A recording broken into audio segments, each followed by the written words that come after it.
Hello and welcome.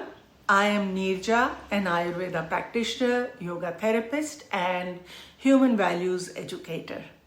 Today, I want to take you to a space that you may not have immediately associated with healing, your bathroom.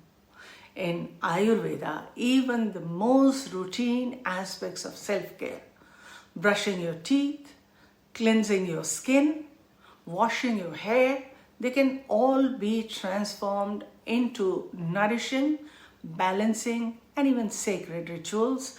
These practices don't require expensive products or long hours. They simply ask for consistency, presence, and intention.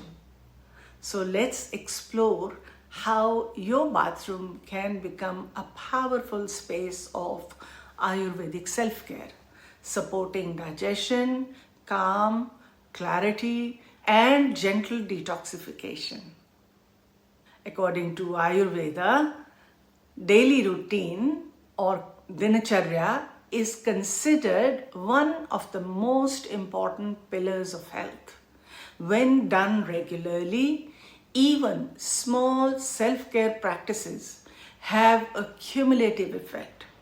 They support the nervous system, help eliminate toxins, and keep the doshas, vata, pitta, and kapha in balance.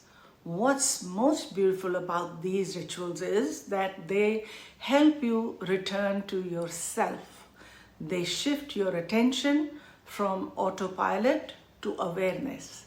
They turn everyday moments into healing moments. So let's walk through a few of these rituals or practices. You can begin today in your own bathroom using very simple ingredients. So number one I'm talking today about is tongue scraping. We begin with tongue scraping, which is a foundational Ayurvedic practice. Each morning, your tongue collects a layer of residue, which is called ama or toxins, especially if digestion has been sluggish. Check it out in the morning. Sometimes you might find a yellow furry coating on your tongue. So use a stainless steel or copper tongue scraper. Gently scrape from the back of the tongue to the front, about 7 to 8 times, rinsing between strokes if need be. If you don't even have that, you can also use the back of a spoon. This simple ritual stimulates digestion, removes bacteria, freshens breath, and even clears mental fog. Do it first thing in the morning before drinking water or brushing your teeth. Number 2 is oil pulling, or gandush as we call. It's a practice of swishing oil in the mouth to draw out toxins.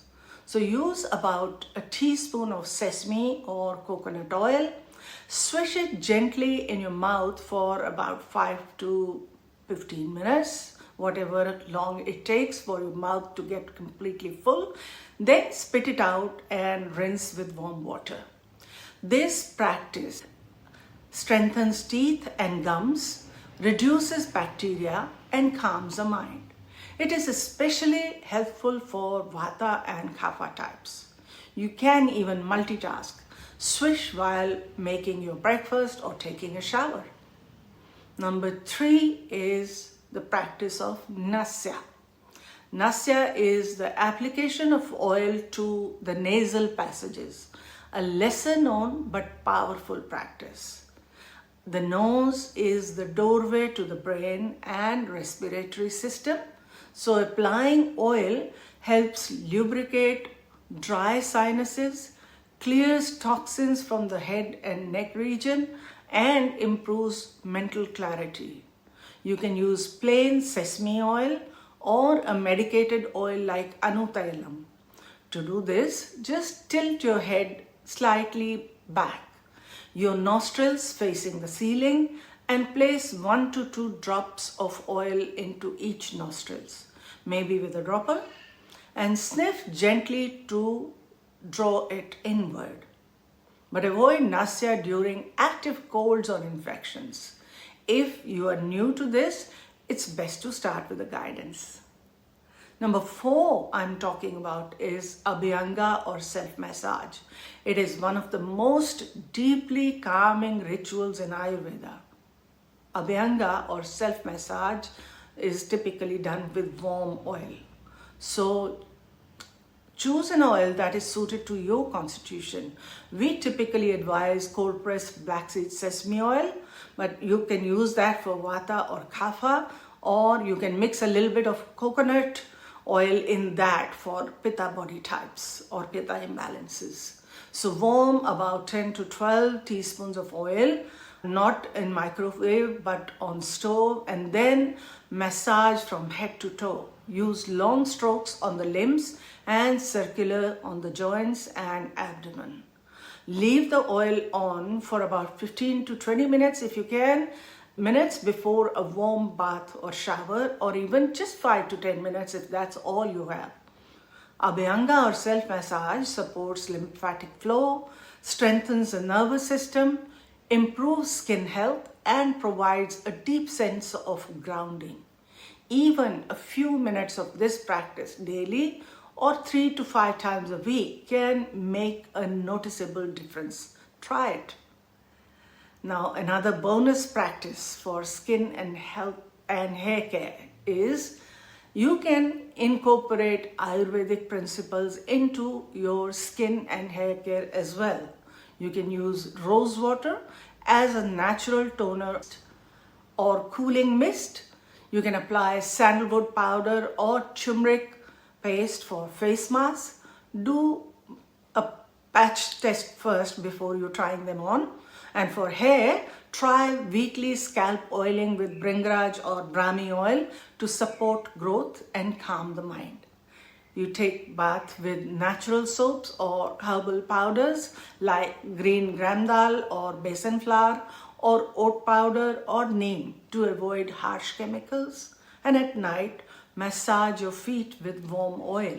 It helps release the day's tensions and supports deeper sleep. These are not indulgences. They are grounding, clarifying, and deeply balancing. So now you see, your bathroom can become more than a place of routine. It can become a sanctuary and a space for wellness. Each time you scrape your tongue, oil your body, or breathe in a few drops of Nasya oil, you are not just caring for your body. You are calming your mind, clearing toxins, and reconnecting with the deeper rhythm of life. Begin with one ritual, start small. Even a single change done with awareness can flow into lasting transformation. If you have any doubts, work with a practitioner. In Ayurveda, healing doesn't begin with a prescription. It begins with your presence. It begins when you wake up with the sun.